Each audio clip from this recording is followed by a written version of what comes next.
Hey hi everyone, welcome back to my other exciting blog. Chhath পূজার দিন কি করলাম তা সবই থাকছে এই ব্লগে। তিনজন মিলে রেডি হয়ে চলে গেলাম। আমাদের তো বাড়ির পিছনেই নদী, তো সেখানেই ছট পূজা হয়। আমাদের দুর্গা পুজোও হয়, সাথে কালী পুজোও হয়, আর ছট পুজোর জন্য কোথাও যেতে হয় না। সবার প্রথমেই চলে গিয়েছিলাম ব্রিজে, আর ব্রিজের থেকে যে অপরূপ দৃশ্যটা দেখা যায় সেটা আর কোথাও দেখা যায় না। এবারে না আকাশটা মেঘলা ছিল, সেই কারণের জন্য না সূর্য ভালোভাবে দেখা যাচ্ছিল না।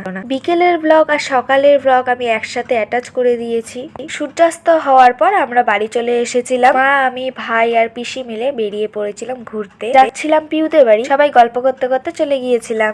এই রাস্তাটা তো ভালো ছিল, কিন্তু পিউদের বাড়ির গলিটা এত ভাঙাচোরা, হাঁটতে খুবই অসুবিধা হয়েছে। এই দেখো, এই পিচ্চিটার সাথেও দেখা হয়ে গিয়েছিল। তারপর বাড়ি চলে এসে লেস খেয়ে চলে গিয়েছিলাম আবার ব্রিজে। নদীর ওপারে দেখি ফাংশন হচ্ছিল, সেটাই অনেকক্ষণ ধরে দেখছি। এখানে গ্রেকে বলছিলাম তোর ভাইয়ের সাথে দেখা হয়ে গিয়েছিল। ভেবেছিলাম রাত থাকতে থাকতেই উঠে পড়বো, কিন্তু আর ওঠা হয়। রাতে যে ওই প্রদীপ জ্বালিয়ে রাখার যে দৃশ্যটা হয়, ওটা আমি আর ক্যাপচার করা হয়নি, আর দেখতেও পাইনি। ঠিক আছে, নেক্সট বারে আবার হবে। সূর্যাস্ত যেমন দেরি হয়েছিল, সেমন সূর্য উদয়ও দেরি হয়েছিল। ব্রিজের উপর থেকে সূর্য দর্শন আমরা আগেই করে নিয়েছিলাম, আর যারা নিচে দাঁড়িয়েছিল তাদের দেরি হয়েছিল। তারপর এই মনোরম দৃশ্য দেখতে দেখতে কিছুক্ষণ সময় কাটিয়ে দিল। তারপর সবাই ঘাট থেকে উঠে পড়েছিল। তারপর পিসির সাথে একটু বেরিয়েছিলাম।